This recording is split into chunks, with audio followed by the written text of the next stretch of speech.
Let's go. I'm so tired of this Joe Burrow nonsense. His injuries, and now the Bengals, in short order, probably going to lose T. Higgins, all that. Like, that we maybe have already seen the best of Joe Burrow we already saw, and he's not going to reach that level again. Yes, he's going to get back to an elite level. In fact, he played at an elite level when he was healthy last year, Mr. Nick Wright. So a little bit later, I'll share Colin's response to that. I found it interesting that The Athletic, three very respected football minds, did a quarterback draft, and Joe Burrow went number 8 overall in their rankings, which Trevor Lawrence and Dak Prescott being ahead of Joe, which makes no sense. The Texans were able to win this game, but you do still see some of the things that makes Joe so unfreaking believably special. So right here, you'll see him alert into a new play call, and they are going for it here on 4th down. Okay, so it's 4th and medium, and he notices that the safeties are in a too high shell on this and situation, right? So since he likes this too high look, he is going to trust that his two guys can block these two players and get to the outside and pick up this 1st down.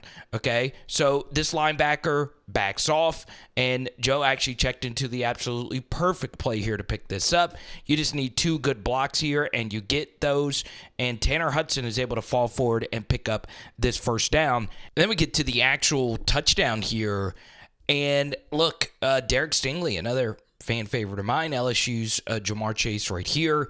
Safety is scared Jamar Chase is going to run a vertical, so he stays right here. Trent Irwin is actually running a vertical past Derek Stingley. I'm thinking Derek Stingley is probably reading to see if he could pick off an out right here. And I think Joe Burrow was able to throw this because he thought that Stingley was going to look to pick off this out and cheat towards this out. And obviously safety can't get over the top of that. Perfectly thrown ball, and it's a tutty. All right, so we get to this play, and, the Texans, I believe, are leading at this point. And remember this play because we're going to discuss it here in just a moment. This is Tyler Boyd on the dig, and one thing we have not mentioned is T. Higgins was not healthy for this game. And you see how big of a deal it is, especially from the All-22. They're just an easier team to defend without him. And you take a look at this. Look at when Burrow is throwing this. Obviously, it is just one read off the play action. The dig, some good anticipation right in the chest. They're not able to convert on the next play, and it's a punt. All right, so after a few drops and some other mishaps, Bengals are now down 20-7. And they need Joe Burrow to step up here and make a play. So this is a longer developing play action fake on 1st down. They're trying to hit a deep shot here. Right tackle gets beat really bad. Obviously, Amarius Mims was drafted to help with this pass protection, which was very shaky all game. Okay, so Joe feels this out and steps up into this pocket, and he still is looking for this deep shot. All right, and you'll see right here that Jamar Chase is covered here, and Tyler Boyd, if he would have kept going this way, Joe is completing this for a touchdown.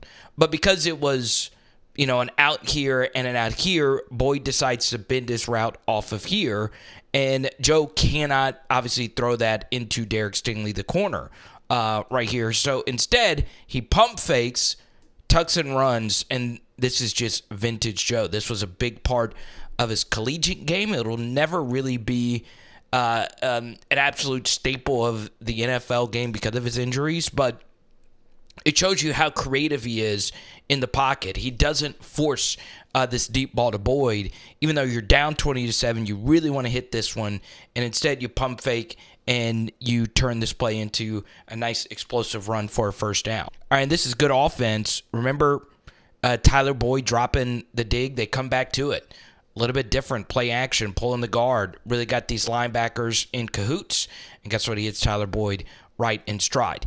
Now, you want to know why you miss a guy like T. Higgins? It's because of stuff like this. All right? NFL DBs are obviously really good. They earn a paycheck just like everyone else. And guess what? If Tyler Boyd is able to break this tackle right here, he is scoring. and Joe hits him right in stride, and he's not able to do that. All right, and at the very least, if he doesn't score, he's picking up another 10, 15 yards. I think Jermaine Burton is going to help with that. I think Jermaine Burton is going to be a really, really good player for the Texans. I say for the Texans, for the Bengals next year. All right, so we'll move ahead here. This is a 1st and 20, and I think Joe could have thrown this smash concept. So you're running, obviously, the flat here with Jamar, and you got this right here with Tyler Boyd. I think with the anticipation, you could throw this when you see this corner sitting right here. But then again, it is 1st and Jerusalem here. You want to be able to pick up some yards to make it manageable. And like I said, if it's 1st and Timbuktu, of course, you want to chop into that yardage some with a more confident completion. But I do think at times Joe Burrow does struggle with smash concepts in particular. I think there was a miss back in the Super Bowl, if I recall correctly. But still, I'll take that all day, every day. So now we get the 3rd down. Protection just has got to get better, all right? So this is 5-on-5 right here, and they're getting exotic. They're running some twist on this side of the line of scrimmage.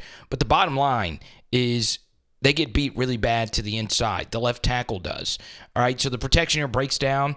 There's really nothing Joe can do right there with pressure up the middle. There really is just no whirling Derbyshire. And the funny thing about this is, yes, there is pressure, but this is cover 1, right? There's still a safety over the top here to help on Jamar Chase. So you want to work the 4-man side here. You would like to think someone would get open versus this, and they do. Okay, Tyler Boyd has this guy beat really bad. Joe's trying to work Irwin over the middle because, there's some traffic right here, and Irwin is just, swallowed whole by this guy. But because the protection is terrible, Joe couldn't eventually work here to Boyd. This would have been a touchdown. Instead, it is a nasty, nasty, nasty sack. So this Bengals protection has got to get better. And look, I did a video recently on Shedeur Sanders, and there was a commenter talking about some of the sacks that Joe Burrow takes. And he does take too many, but, that one right there really is nothing he can do. So I want to show you the all-22 of Joe Burrow's best play that actually started off with a mistake. And speaking of mistakes, I want to shout out our friends at nooffseason.com. Not only do I collect Joe Burrow sports cards, I also collect Jamar Chase.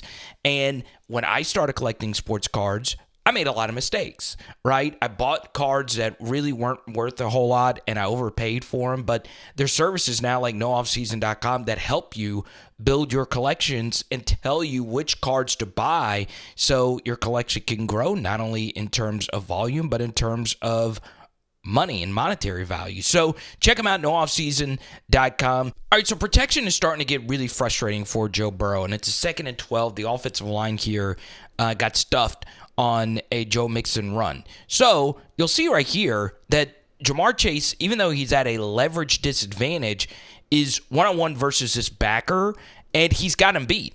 This could have been thrown right here by Joe Burrow, and I think most would say you should throw it or work backside to this tight end right here. Instead, Joe Burrow decides to get Burrowy. He decides to get crazy, and he rolls out to his left side. He keeps his eyes down the field, and my favorite thing about this play, Jamar Chase and Joe Burrow will be together forever.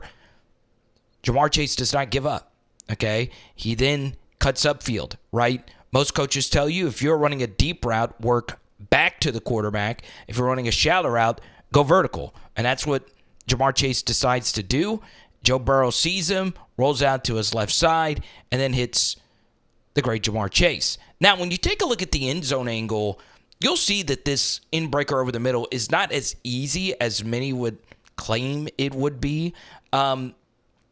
Because while this pocket is good, it did collapse some into Joe Burrow's lap, okay? So you'll see that the left tackle right here is kind of in Burrow's way. And yes, he could have sat in here and thrown this right here, but he felt this out, didn't want it, okay? Couldn't really fully step into it. And now, guess what? rolling out to the left side, and then eventually sees Jamar Chase throwing across his body, right in stride. And that is why Joey B is still that dude. I do think one more injury, and the Bengals have to draft another quarterback near the top first, second, third round. So, obviously, you can't predict health, but I go back to what Nick Wright said at the beginning. I still think Joe Burrow's got plenty of elite play left. And a big reason why is I do think they will be better at that number 3 wide receiver spot. They still have T. Higgins as a part of this offense. And, yeah, he might be gone, but even though Tyler Boyd made a ridiculous catch on a ridiculous Burrow throw because he actually had good protection this time, I also think Amarius Mims was a steal where they got him in the first round. I think with all of that, the Bengals will be the class of the AFC North because the Ravens lost so much. But the main focus, the title of this video, is Joe Burrow better than CJ Stroud? You saw The Athletic at the beginning put CJ Stroud 3 spots ahead of Burrow, and they were factoring Burrow being the highest paid quarterback and Stroud being on a rookie deal. I get all of that, but 3 spots ahead of a man who's played in the Super Bowl in the AFC, who has gone toe-to-toe and beat Josh Allen in Buffalo in the playoffs, beat Patrick Mahomes in Kansas City in the playoffs. You can't predict injury, and I understand what Colin is saying. You know, if there is another injury, they do need to be in the market for another QB. But, you know, you see Joe Burrow's protection was unfreaking believably bad. And, you know, we talked about this in our Shedeur Sanders video not too long ago. Yeah, I mean, some sacks where Burrow's just holding on to the football too long, but some sacks is just their offensive line not being up to snuff, and they will be better this next year. And Jamar Chase is still Jamar freaking Chase, and we'll see how the running back situation works out with Chase Brown and, of course, Zach Moss. You don't have Callahan calling the plays anymore. I'm still taking Burrow, even though Stroud's supporting cast might be slightly better. His play caller, to me, is definitely better. And this was one of the games of the year in the NFL. So, you know, 3rd and goal, you see Burrow back here in the pocket. Once again, Rankin's getting a lot of pressure. And once again, another drop right here from Tyler Boyd. You got to catch that and win the game, right? You know, I can't get CJ Stroud over Burrow. I can't. But there was another quarterback who I brought up recently. Do you want to take him over CJ Stroud? That video is floating in your face right now. So you guys let me know what you guys think down below. It is Power Hour NFL. Boom. And tonight we're doing enchiladas. Let's go.